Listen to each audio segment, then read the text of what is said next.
أعوذ بالله من الشيطان الرجيم. بسم الله الرحمن الرحيم. الحمد لله والصلاة والسلام على رسول الله صلی الله علیه و سلم. یکی از موضوعات بسیار مهمی که قرآن عظیم الشان او را در این آیات انشاءالله ما و شما سوره احزاب است. سپاره 22 سوره احزاب آیت 36 خواندیم، 37 است. در آیت 37 الله متعال گرفتن همسر رسول الله صلی الله علیه و سلم که یکی از همسرها را میگیره و علما میگن در حکمت تعدد زوجات رسول الله صلی الله علیه و سلم چندین حکمت است. من با حکمتاش مختصر میگم، باز امی موضوع که در آیت است تا این درست ما و شما بفهمیم. یکی از حکمتای که رسول الله صلی الله علیه و سلم ازدواج چندین همسر گرفتن بر ما و شما معلوم است که یکیش است که رسول الله صلی الله علیه و سلم مکلفیت داشت تا دین بر مردم برسانه و بسیاری از احکام اینال در قسمت ازواج مطهرات رسول الله صلی الله علیه و سلم که چرا رسول الله صلی الله علیه و سلم همسرای زیاد گرفتن، ما و شما مسلمان ها مطابق منهج قرآن که قرآن عظیم الشان بر ما و شما میگه و سنت رسول الله صلی الله علیه و سیرت رسول الله صلی الله علیه و سلم میخوانیم که رسول الله صلی الله علیه و سلم همسرها را گرفتن. یکی از امی حکمتایشی بود که رسول الله صلی الله علیه و سلم میخواست یک مکتب یا یک پوهنتون برای خواهرها بسازه که استادای از اینا خانم ها باشن و امی بود که رسول الله صلی الله علیه و سلم در بین خانم های بسیار با شخصیتی که بسیار ظرفیت علمی و اخلاقی و ایمانی داشتن، از این خانم ها مثلا بر خود اختیار کردن، به همراه زنان نکاح میکرد ولو که زن 60 ساله می بود، 55 ساله می بود، چون اکثر همسرای رسول الله صلی الله علیه و سلم سنای بلند داشتن. این به خاطر از این بود که رسول الله صلی الله علیه و سلم همراه زنان ازدواج میکردن تا ای که اونا را احکام دقیق اسلام برشان بفهمانه و اونا باز برن به دیگه زنهای مسلمان برسانن. پس یک حکمتش حکمت تعلیمی هست. حکمت دیگه ازدواج رسول الله صلی الله علیه و سلم حکمت اجتماعی بود. وقتی که در یک جامعه انسان زندگی میکنه، بعضی زنهای بودن که اونا به سرپرست میموندن، مشکل میداشتن. پس به خاطر از اینکه وضعیت اجتماعی جامعه خوب شوه و دیگه اصحاب رسول الله صلی الله علیه و سلم هم با این زنهایی که مثلا شوهرایشان فوت میکرد و اونا به سرنوشت میموندن ازدواج بکنن و بتونه که یک جامعه پاک خوب ایجاد شوه، با این حکمت اجتماعی هم با همراه بعضی از خانم ها ازدواج کردن. همچنان حکمت سومش حکمت سیاسی بود که رسول الله صلی الله علیه و سلم به خاطر ایجاد رابطه بین قبایل مختلف، رسول الله صلی الله علیه و سلم حتی یک همسرشان از مصر بود، ماریای قبطیه، همسرایشان از قبایل مختلف میگرفتن و او وقت تو یک قانون بود که وقتی در قریه یک قبیله میرفتی میخواستی دعوت اسلام بکنی، میگفتن اوه ایره سنگ بزنین و ایره نمانین و چطور است. اما وقتی که با همراه یک کسی از امو قبیله ازدواج میکرد، باز کلگی او را من حیث داماد خود زیاد استقبال میکردن و به اساس همین حکمت سیاسی با یک زن 60 ساله از یک قریه ازدواج میکرد. او قریه یک مقام پیدا میکرد، یک ارزش پیدا میکرد و بسیار مردم مسلمان میشدن. و حتی بسیاری از خانم هایی بودن که مثلا پدرایشان در ساختار سیاسی نقش داشتن، وقتی که رسول الله صلی الله علیه و آله از اونها ازدواج کردن، مثلا حتی دختر ابو سفیان گرفتن، دختر یک یهودی بود او را گرفتن. بسیاری از اونها به خاطر از این مسلمان شدن و تأثیر زیادی کرد در نشر اسلام و از نگاه سیاسی.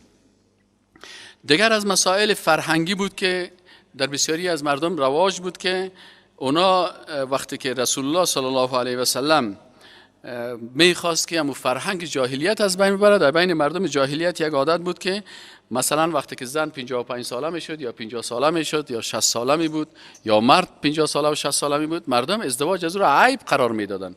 مثل که جاهلیت معاصر، حالا فعلا اگر یک نفر مادرش 55 ساله است یا 50 ساله است ازدواج میکنند، طوفان میشه در اون منطقه که وی زن پیچ سفید است که خیسته ازدواج کرده. رسول الله صلی الله علیه و سلم به خاطر از بین بردن امی فرهنگ جاهلیت با همراه یک زن 60 ساله و 62 ساله ازدواج میکرد که در اسلام این مشکل نیست. یعنی میتونه که یک مرد 60 ساله و یک خانم 60 ساله ازدواج بکنه و یک راه شریعت از طریق اسلامی هست، کدام مشکل نداره. دیگه مسئله حفظ بسیاری از احادیث بود. رسول الله صلی الله علیه و در بین همسرانشان یک همسرش دختری بود که قبلا ازدواج نکرده بود که او ام المؤمنین عایشه صدیقه رضی الله عنها هست. و در یکی از روایات والله اعلم دیگه در کتاب صابونی من یک وقتی را خوانده بودم در تفسیر آیات احکام که علامه صابونی او را نوشته کرده، یک روایت میاره که بیبی عایشه افتخار میکرد و میگفت که الله متعال بر جبریل امین گفته بود که ببر نشان بده برش و تصویر بیبی عایشه را که با امرای ازی ازدواج بکنه. و حکمت ازی والله اعلم امی بود که بسیاری همسرای رسول الله صلی الله علیه و وقتی که سنایشان کلان بود بسیاری از اینا چی شدن؟ فوت کردن. از این خاطر بسیاری احادیث منزلی رسول الله صلی الله علیه و سلم از بین میرفت. از این خاطر بود که بیبی عایشه سنش کم بود و عمر زیاد کرد و حتی بعد از رحلت رسول الله صلی الله علیه و سلم بسیار زیاد عمر کرد. در جمله مکثرین حدیث است، احادیث بسیار زیادی که نصف دین است توسط بیبی عایشه صدیقه روایت شده به خاطر حفظ احادیث و سنت و سیرت رسول الله صلی الله علیه و سلم که در منزلشان بودن. و یک چیز دیگه که هست، یک حکمت دیگهش حکمت تشریعی است. حکمت تشریعی از این چی است که در این آیت قرآن هم امین میگه که الله متعال به رسول الله صلی الله علیه و سلم به خاطر زدودن و از بین بردن عادات جاهلیت که بود که اونا بچه خواندگی میکردن، وقتی که یک کس را پسر میخواندن باز را مثل پسر حقیقی خود فکر میکردن و اگر او خانم خود طلاق میداد یا همی بچه فوت میکرد باز با خانم ازی ازدواج کردن نمیتونست. بر رسول الله صلی الله علیه و گفته شد که خودت باید این کارو بکنی تا که عادت جاهلیت از بین بره. پس این حکمت تشریعی میگن.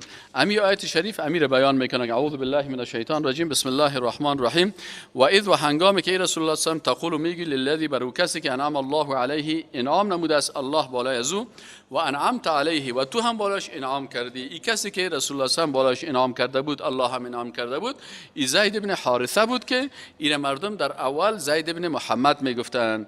از این خاطر الله متعال میگه که و انعمت علیه امسک علیک زوجک، برش میگه که تو همسرت پیش خود حفظ داشته باش. این امرای زینبه ازدواج کرده بود و خانمش امرای ازی خوش نبود و این خودش هم میخواست که می خانم خود چی کنه؟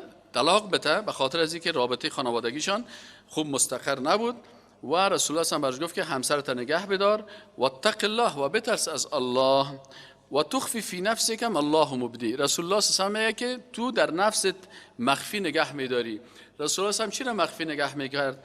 رسول الله صلی الله علیه و سلم میخواست که اینمی زندگی از اینا ادامه پیدا بکنه و رسول الله صلی الله علیه و وقتی که برش حکم الله شد که در صورتی که اینمی بچه خوانده تو همسر خود طلاق بکنه تو باید به امرای ازی ازدواج بکنید تا که مردم بفهمه که وقت پیغمبری این کار کرد این کار قاطع هست که همی عادت جاهلیت از سر مردم بیخی برداشته شود. الله مبدیه که الله متعال او را آشکار نمی کند و تخش الناس و توی کار رسول الله صلی الله علیه و سلم میکنی به خاطر چی میترسی از مردم؟ از چی خاطر رسول الله صلی الله علیه و از مردم میترسید که مردم باز برش بگویند که اینه ای پیغمبر است که خانم بچه خود امرایش نکاح کرده. الله متعال میگه چون این حکم الله هست والله احق ان تخشاه، الله مستحق تر است که تو از او بترسی. تو نباید این در نفست مخفی نگه بداری و تو نباید مثلا در این مثلا متردد باشی و تو پیغمبر هستی و تو مکلف هستی که آنچه از طرف الله سر تو حکم میشه تو دیگه حق نداری که در این قسمت تصمیم بگیری. باید الله احق ان تخشاه، الله مستحق است که تو از او بترسی، پشت گپ مردم نگرد، چرا که الله اینمی حکم میخواد که در جامعه مستقر شود. یعنی پسرخواندگی و پدرخواندگی و مادرخواندگی این سبب حرمت نمیشه. ولو که یک نفر 100 مرتبه هم بگویی که تو بچه خوانده هستی و مردم هم کل گیره من حیث پسر تو بپذیره، پیش الله این پسر تو گفته نمیشه و خانم ازی مثل خانم پسرت واره نمیشه. چرا؟ پسر سکه انسان وقتی که است از او نمیتونی مثلا خانمش بگیری پسرته که نسبی تو باشه، اما پسر که یک کس را پسر میخوانی و بازو خانمش میباشه او بر تو بیگانه هست. این مسئله هست.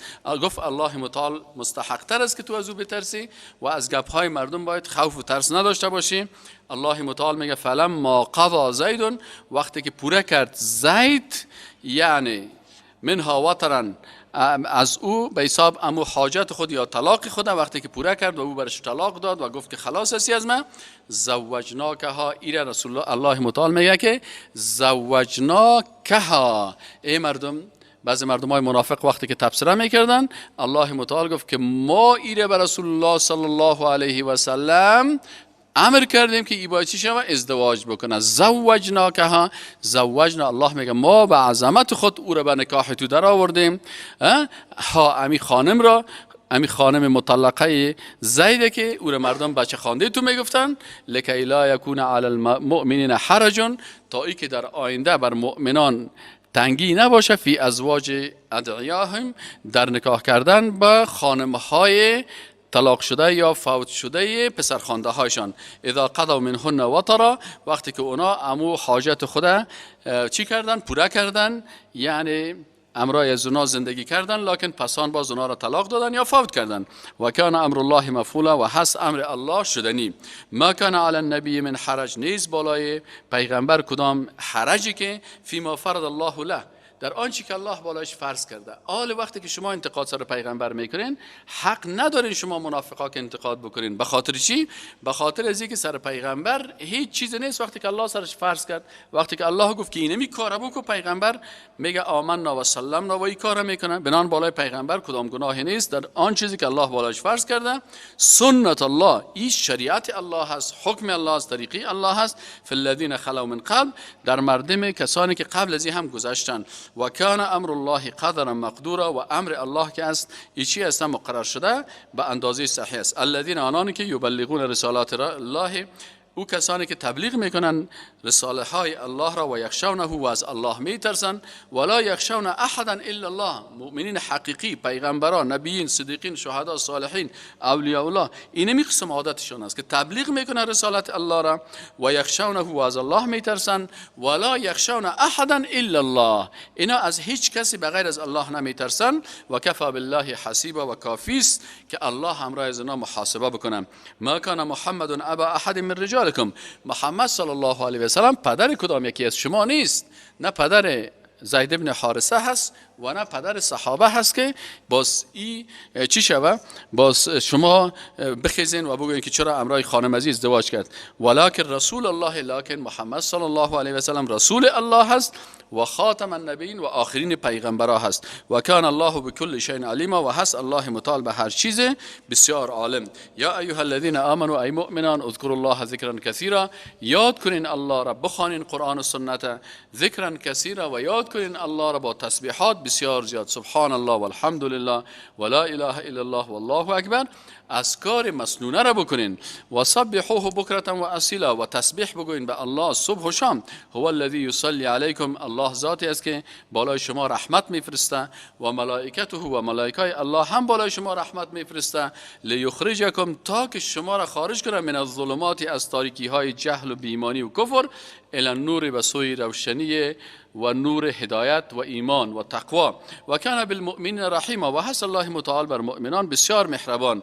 تحیتهم، امو دعای ایشان یا احوال پرسیشان، یوم یلقونه، وقتی که با الله ملاقات میکنن، با یکدیگر حتی ملاقات میکنن، سلام، سلامتی هست. و اعد لهم اجرا کریما، بر از اینا اجر بسیار بزرگ است. یا ایها النبی، الله متعال رسول الله صلی الله علیه و معرفی میکنه که ای رسول الله صلی الله علیه و تو چی وظیفه داری. یا ایها النبی، ای شخصیت بزرگوار با عظمت خوب، انا ارسلناک، یقینا که ما تو را فرستادیم، شاهدن، که تو گواه باشی، تعلیم بیتی و تدریس بکنی به مردم، قرآن و سنت بفهمانی و سرشان شاهد باشی. و مبشرا، دیگه وظیفه دومی تو چی است که تو بشارت بیتی اینا را به خوبی ها، جنت الله، نعمتهای الله و نذیرا و همچنان وظیفه سومی تو چی است که تو باید مردم بترسانی از عاقبت کفر، عاقبت گناه، عاقبت معصیت، عاقبت شرک، عاقبت بدعت. این گپا رو بر مردم برسانی و بفهمانی که این کلش زشتی ها هست و عاقبت خراب دارن. چهارمی وظیفه تو چی است ای رسول الله صلی الله علیه و سلم؟ که داعیا الی الله هستی ای رسول الله صلی الله علیه و سلم، تو دعوتگر هستی برای الله. پس سعی کنین وظایف پیغمبر رو حساب کنیم. اول نبی بود، دوم رسول بود، یا ایها النبی گفت پس رسول الله صلی الله علیه و نبی بود. ارسلناک رسول الله صلی الله علیه و دوم وظیفهش رسول بود، سومش شاهد بود، چهارمش مبشر است، پنجمش نذیر است، ششمش داعیا الی الله باذنه، تو دعوتگر به الله هستی. لکن وقتی که دعوت به الله میکنی به اذن الله میکنی، مطابق اوامر الله دعوت میکنی، حکم بیان میکنی و عمل میکنی. خب و داعیا الی الله باذنه، و دیگه چی صفت داری؟ و سراج منیرا، تو مثل یک چراغ روشن هستی که عمیق قسم که چراغ مجلس روشن میسازن و وقتی که یک جای چراغ روشن شه و باز انسان میفهمه که اینی فرق میکنه بین خوب و زشت در روشنی. بین این قسم تو مثل یک چراغ روشن هستی که برای مردم زشتی و خوبی را فرق میکنی و برشان نشان میدی. و بشر المؤمنین، و بشارت بده ای رسول الله صلی الله علیه و سلم بر مؤمنان بان اللهم من الله فضلا کبیرا، که بر از اینا از جانب الله فضیلت بسیار بزرگ است. ولا تطع، و متابعت نکو، اطاعت نکو، الکافرین، کافران را، و المنافقین را و منافقان را، و دع اذاهم، و بگذارشان که اونا اذیت کرده برن، تبلیغ بکنن، زشتی بگوین، هر کاری که ازشان میشه دع بگذار اورم. و توکل علی الله، تو توکل بر الله بکو، و کفى بالله وکیلا، و کافی است که الله کارساز و حفظ کننده تو باشه.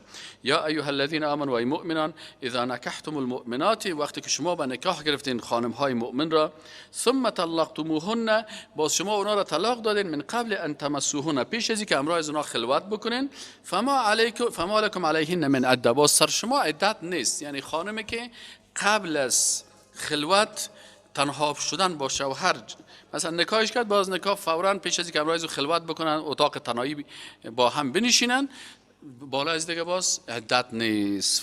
فما لکم علیهن من عدت تعتدونها، چرا عدت خب به خاطر از این است که نسل ها با هم خلط نخوره.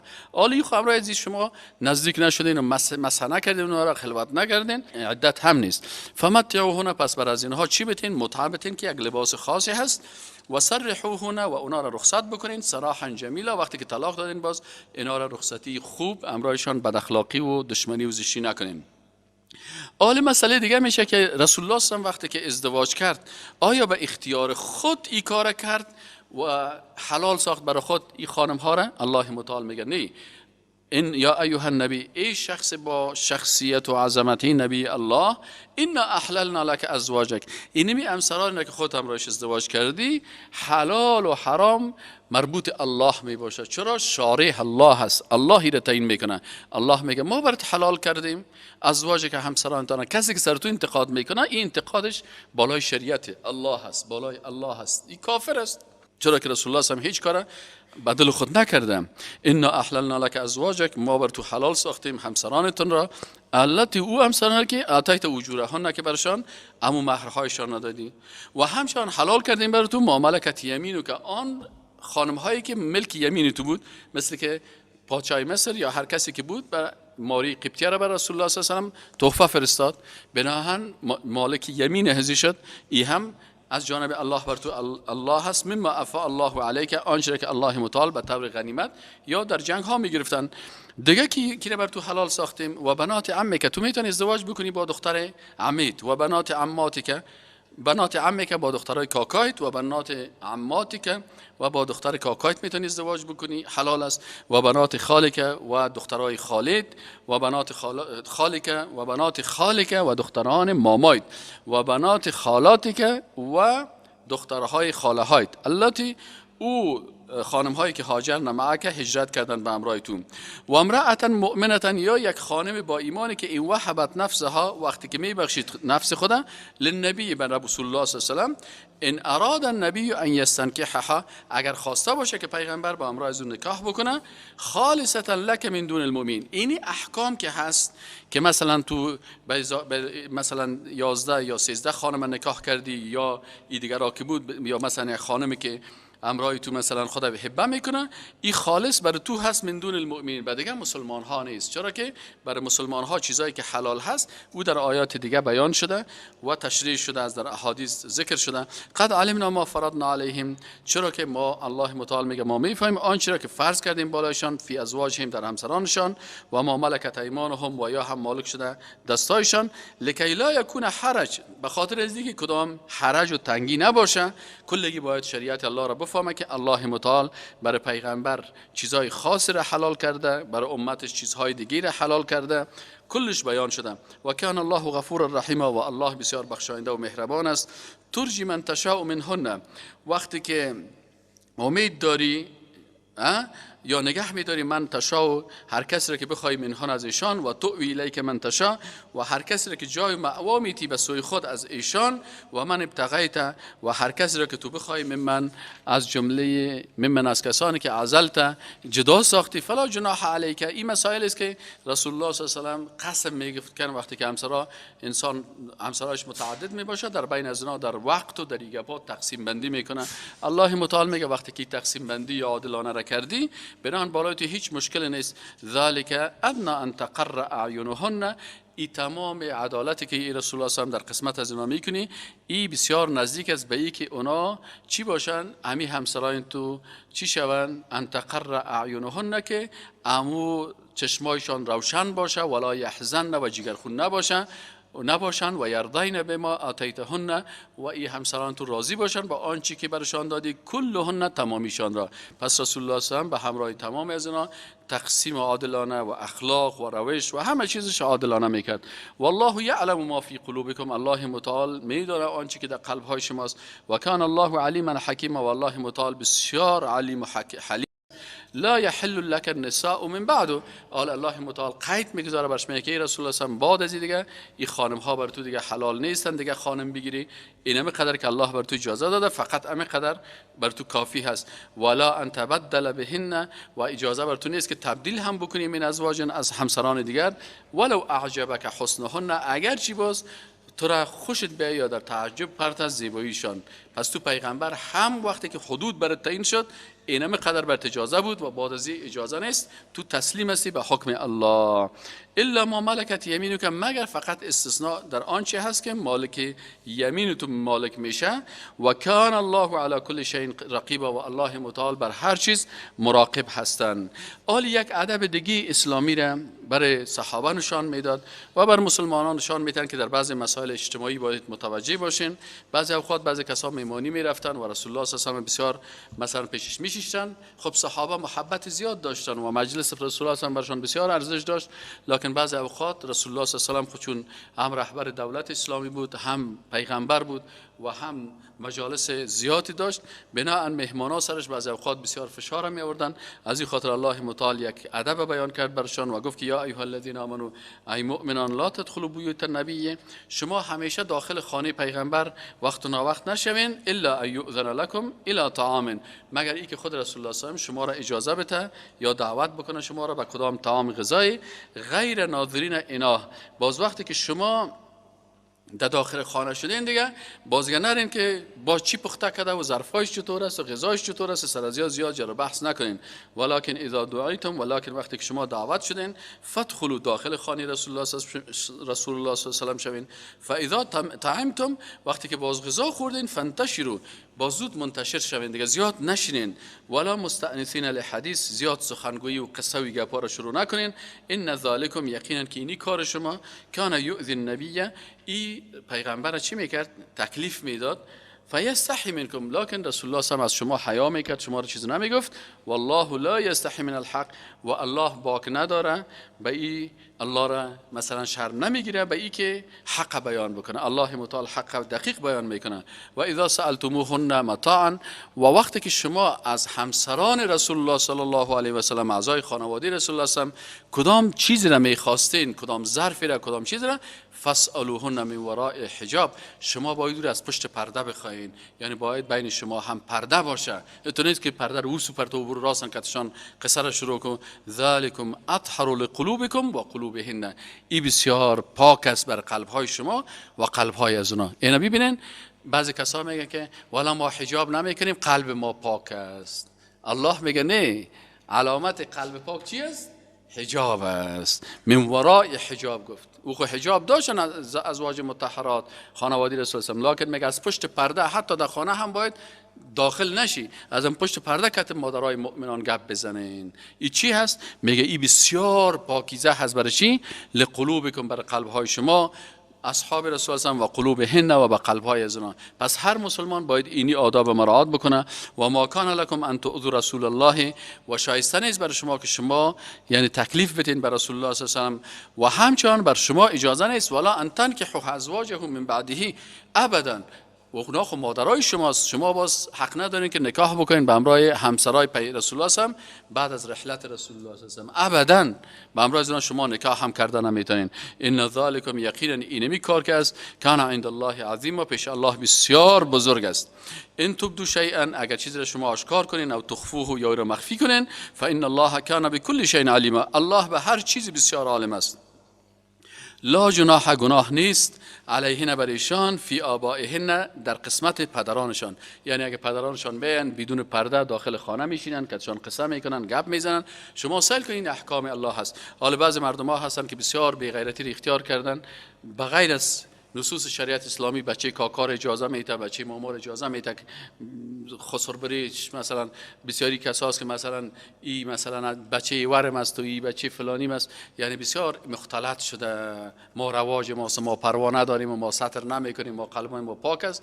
الله متعال میگه نه، برای زنهای مؤمن فقط اجازه هست که امرایشان نشست بکنه و قصه بکنه. کی؟ آبائهن، پدرایشان، ولا ابنایهن، و نه پروا نیست سر پسرانشان، اگر پسر کت مادر خود میشینه قسم میکنه، ولا اخوانهن، یا خواهر و برادر میشینن برادرایشان، ولا ابنای اخوانهن، یا برادرزاده هایشان، ولا ابنای اخواتهن، یا خواهرزاده هایشان، ولا نسایهن، و یا هم زنهای مسلمان ها. یعنی اگر در خانه تان زنهای مسلمان میان که خانمتان میشینن قسم میکنن، پروا ندارن. اینجا میگه چرا زنهای هن نگفت مسلمان ها رو؟ به خاطر از اینکه میگه زنهای کافر و بیدینه، مشرک و مرتد در خانه تان اجازه ندین. چرا اونا وقتی که آمدن باز یا چی میکنن؟ این زنای مؤسساتی و زنای فساتی بازی ها میانن، زنایتان عقیدهشان چی میکنن؟ خراب میکنن. سعی کن اینجا قید حتی بر زنها هست. اینه میگه که مرد نامحرم در خانه نمانی، زن کافر هم باید در خانه نمانی، زن مشرک و بیدین و چیزا.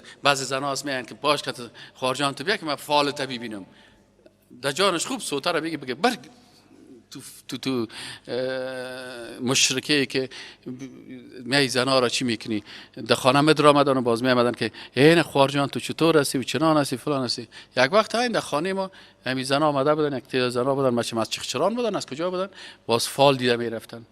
بسیار چیز هستن. ما که در خانه آمدیم دیدیم که یک همشیری میگه والا بیادری بسیار خوبش گپا میزنه، او چالاک است، برای هر کس مطابق مزاجش گپ زدن میره. باز کاسه صاحب آردای ما بیخی کندو کلش میره فرضی میزنه. عقیده ما رفت، عقیده از یا خراب شد، آردام رفت دو طرفه. آخر وقتی که گپا را میزدن، ما گفتمشان در خانه، گفتم خیلی شما خو گپ نمیفهمین، بعضی اوقات دمی دعوت آدم یک کار عملی بکنه. گفتم خیلی میزن که آمد این دفعه ما فال میبینیم، خمونتا به یک شرط که شما گپ نزنین. باز بعد از آمد گفتم بیا بیش اقامت شیشت، خانم برادرم که اولادم داره، شوهرم داره، شوهرش هم زنده است، و همشیریم که در پالویم است که همشیری سکیم است. آمدم برازی گفتم باشه برازی حالا ما ثابت کنیم که زن راست میگه یا دروغ میگه. یا گفتن نه غیب میفهمه، کل چیزا رو میفهمه. گفتم باشه حالا ما ثابت کنیم که غیب میفهمه یا نمیفهمه. برازی گفتم خاله جان امی فال مرا خبیبی هدف من امتحان است و ما عقیده دارم که دروغگوی هستی، مشرک هستی، کافر است، دعوای علم غیب میکنه. باش کلی زنا رو خنات بتم کل ازیا شیشتن. ما گفتم خود تو فال ما بی یک دانشجو که کشید و کتابه که کشید دست مرا گرفت شروع کرد. خود چی مشکل داری بچه‌م؟ گفتم مشکل ما هیست که نمی دو از زنا رو ما 4 سال شده که ازدواج کردیم هیچ اولاد نداریم. تو سایکو که چطور است؟ در حالی که من مجرد هستم و او شوهردار است و دیگه شم. خب گفتم چطور است؟ گفتم من اگه علم غیب داشته باشه خب میگه که نه دروغ میگی، این زن تو نیست، این خواهر تو هستی، فلانی هستی، خانم برادرت هستی، شوهر داره. چطور است؟ یک دفعه صاحب شروع کرد که تو کتابا رو سوار خاک زده رفته باز کاغذا که کشید تو دفال تو آمده که از اینی زنت 6 تا بچه پیدا میکنی. ما گفتم فال ما میره میگه یا کدام زن دیگه؟ نه نمی گفتم امی که پیشریم 6 تا و او هم شیریم است. گفتم از امی فال ما میگه دمی کتاب تو که 6 تا پیدا میکنی. 6 تا ارششش بچه است 2 تا دخترم است. آخر بخوارم چبلق خدا گفتم بان دیگه شما یک دفعه آرده میتین باز دیگه دفعه آجیل چبلق میزنی. نه کت چبلق بزنشه نه کت آرد بزن عقیده تا جور کو. باز بعد از اون دیگه گفتم خانم را گفتم شما بان که کل گپای خدا بگید. آخر شد عزیز میگه که من میگم هیچ اشتک نداره. خیر است دفعالش میگه که دی 3 سال اشتک نداره با سال 4م اشتکش پیدا میشه. در حالی که 3 سال اشتک داره. اشتک کاش اینجا خبر است. بعد از این زنکه رسوا شد. گفتی رس بزنیم میکنکش کنیم. گفتم نه باش. گفتم مادر جان اینی خواهرم است، اینی خانم برادرم است، اشتک داره، این دیگه شم خواهرم است. الله تو را هدایت بکنه که از این دروغت که از این چیزای تو خود شرک میگی کلگیر کافر ساختی. بار گفتم توبه بکنین از این فالبین کافر است و کسی به گپایش تایید میکنه در کفر داخل میشه. این علم غیب الله را ادعا میکنه و یا علم غیب نیست. گفتم اینا گپ نمیفهمه. این باز از آینده تو چی خبر است که برای چطور است؟ باز بعد از او رو رخصت کردیم عقیده از یا چی شد جور شد. باز فهمیدن که این گپ است. الله متعال میگه که حتی این میقسم زنای نامحرم در خانیتان نمیمانین، این میقسم زنای کافر ولا نسائهن و همچنان زنهایی که چی هستن پروانه است که زنای مسلمان و مؤمنه اگر بیاید در خانیتان بشین اما زنای کافر باید نباشن. ولا ما ملکت ایمانهن و نه او کسایی که اونا مالک شده دستهایشان، یعنی اگر کنیزهای از این خانم ها می باشه و چیزایشان زیر دستهایشان می باشه. واتقین الله و بترسید شما خانم ها از الله. از این خاطر ای زنهای مسلمان ای دخترای مسلمان بترسین از بچه کاکایتان نامحرم از بترسین از الله. دختر بچه کاکایتان چی هست؟ بر شما زنهای مسلمان بچه کاکایت محرمت نیست، بچه عمیت محرمت نیست، بچه خالت محرمت نیست. فهمیدین؟ بچه کاکا و بچه عمه و بچه خاله و اینیا محرم نیست. بیادر خاندیت محرمت نیست، صنفیت محرمت نیست، هم صنفیت محرمت نیست. کسی که در دفتر کتت یک جایی رفتی او محرم تو نیست. حتی زن کافر برای تو درست نیست کتش بشینی قصه بکنیم. به این شکل مثلا بچه ایورت محرمت نیست، ایورت محرمت نیست. احتیاط بکن. یگان تا زنا رو ببینی خوب خدا دیندار میگیره باز کته میور خود تمام روز قول داده میره و در خانه شیشتر نامحرم است، حرام است. این نیست که تو چیز هست. اینه باید فهمیدن. این الله متعال میگه که چی میگه؟ واتقین الله و بترسید شما خانم های با ایمان از الله بترسین. در قسمت نامحرما کت نامحرما زیاد به مو اندازه ضرورت اضافه از ضرورت باید امرای از اونا سخن و قصه و نرم زبانی و شیرین زبانی و کارا نکنین. ان الله یقین داشته باش که الله متعال کان هست علی کل شیء شهید، بر هر چیز شاهد است. الله میبینه تانه که شما چقدر حکم الله را تطبیق میکنین. اینال شخصیت رسول الله صلی الله علیه و آله چی است؟ میگه در شخصیت رسول الله صلی الله علیه و آله نه افراد کنین نه تفرید کنین. نه افراد کنین که صفات الله را برش بتین، نه تفرید کنین که او را شخصیتش کم حساب کنین. بلکه رسول الله صلی الله علیه و آله ان الله یقین داشته باشین که الله و ملائکته و ملائکه الله یصلون علی النبی کل از اینا رحمت میفرستن، دعا و رحمت میفرستن. الله رحمت میفرسته و ملائکه چی؟ دعای رحمت، طلب رحمت میکنه. برای کی؟ برای نبی صلی الله علیه و سلم، به این شخصیت بزرگوار.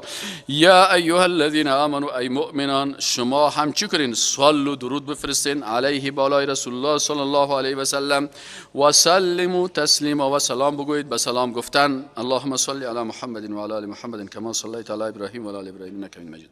وقتی که شما فهمیدین که شخصیت از این قدر عالی هست، اینا اگر کسی را دشنام میده یا بدگویی میکنه یا خانمش بد میگه یا دختر شبت میگه یا خانواده شبت میگه، این انسان باز اذیت رسول الله صلی الله علیه و بسیار خطرناک است. ان الذين یقینا کسانی که یؤذون الله، اذیت میرسان به الله و رسوله و رسول الله صلی الله علیه و سلم.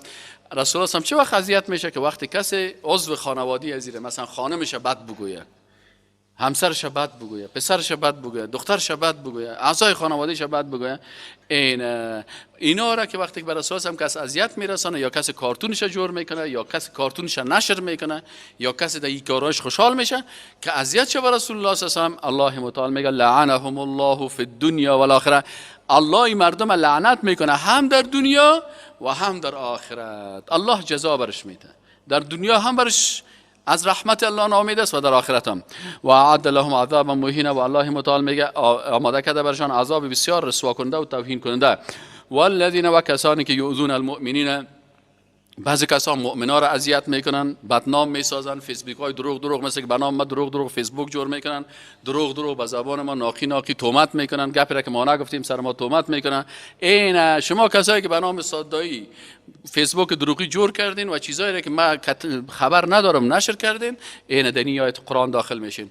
والذین، و کسانی که یؤذون، ضرر میرسان، اذیت میرسان، المؤمنین بر مؤمنان و المؤمنات، و بر خانم‌ها و دخترای مؤمن سر از اونا تهمت میکنن، غیبتشان میکنن، زشت برشان میگه، به غیر مکتسبو، به غیر از چیزی که اونا کسب کرده باشه. خودشان خبر نداره، مردای مؤمن و زنهای مؤمن خبر نداره، وقت سر از اینا صاحب دوسیه ها را جور کردن، دروغ ها را جور کردن، تهمت ها را جور کردن. الله متعال میگه که فقد احتملوا بهتانا و اثما مبینا، اینا بسیار یک تهمت خطرناک کردن و گناهی آشکارا که باز الله متعال اینا را جزای سخت میده. یا ایها النبی، ای شخصیت بزرگوار، ای رسول الله صلی الله علیه و آله، قل ازواجک، بگو بر همسرانت، و بناتک، و بر دخترایت، و نساء المؤمنین. بعضی کسا میگه در کجا آمده حجاب؟ سه که اینه ببین که چی آمده. الله متعال میگه که ای رسول الله صلی الله علیه و آله، بگو بر ازواجت، همسرانت که با ایمان است، زنای با شخصیت است، بر دخترای با شخصیتت بگو، و همچنان بر دخترها و خانمهای مؤمن بر از اینا بگو. اگه کافر هستی خلاص هستی از حجاب، سر تو نماز هم فرض نیست، روزام نیست، اما بر مؤمنان چی بگو؟ بگو یدنین علیهن من جلابیبهن، که پرتن بالای خود از چی؟ از جلباب های خود، بر علاوه لباس خود باید در روی خودمت کلان، چادر کلان داشته باشه. چادر کلان، جلباب، گیر عربا جلباب میگه، ما شما میگیم حجاب، چادر بسیار بزرگ خوبی. اینا چی کنن؟ باز از همین چادرهای خود در روی خود، در تمام اعضای بدن خود پرتن. ذلک ادنا ان یعرفن، این به خاطر چی است؟ این میگه نزدیکتر از به اینکه اینا شناخته شوه که زنای با ایمان هستند، با شخصیت هستند. چرا در اون وقت، در وقت رسول الله صلی الله علیه و آله، وقتی کسی که حجاب نمیداشت، سرش معلوم میشد، موش معلوم میشد، این همون کنیزای فاسق و فاجر و کافر بود. پس فرق بین کافر و مؤمن در چی شوه؟ همین مردمای بد اخلاق چی بفهمه که همین زن با اخلاق است یا بد اخلاق است، با ایمان است یا بی ایمان است؟ برش گفت که ذالک ادنا یعرفن، این نزدیکتر از به اینکه شناخته شوند که چی هستن، با ایمان هستن، دیندار هستن. فلا یؤذن، پس اینا تکلیف داده نشون از طرف مردای بی ایمان. حتی مردای بی ایمان وقتی که زن ببینه که با حجاب است، با شخصیت است، به طرف از اون نظر بد نمیکنه. و کان الله غفور الرحیم، اینمی حکم حجاب که هست به خاطر از این است که الله شما را مغفرت بکنه، و این از رحمت الله هست. از این خاطر یک زن، یک دختر کافر بود، مسلمان شده بود، در اروپا با حجاب میگشت. چرا پرسان کردن، گفتن تو چطور اینجا سطر میکنی، حجاب میکنی؟ گفت به خاطر از این که من فهمیدم که هر حکم الله بر ما به اساس رحمتش است. این حجاب مغفرت و رحمت است، من حجاب میکنم. لئن لم ينتهي المنافقون، الله متعال میگه اگر ختم نمیکنن منافقا، والذین فی قلوبهم مرض، و کسایی که در قلبشان مریضی است، والمرجفون، و کسایی که مثلا خبرها را زیاد فاش کرده میرند، فی المدینه، در شهر، لنغرینک بهم، هر آینه تری رسول الله صلی الله علیه و مسلط میکنیم بالایشان، ثم لا یجاورونک، باز جوارتون نمی باشند، فیها در آن، الا قلیلا، مگر اندک، ملعونین، اینی مردمایی که منافق منافق هستن، قلب های مریض دارن، مردم های تبلیغاتی هستن، تبلیغات میکنن ضد رسول الله صلی الله علیه و ضد صحابه، ضد مسلمانان، ضد ازواج مطهرات.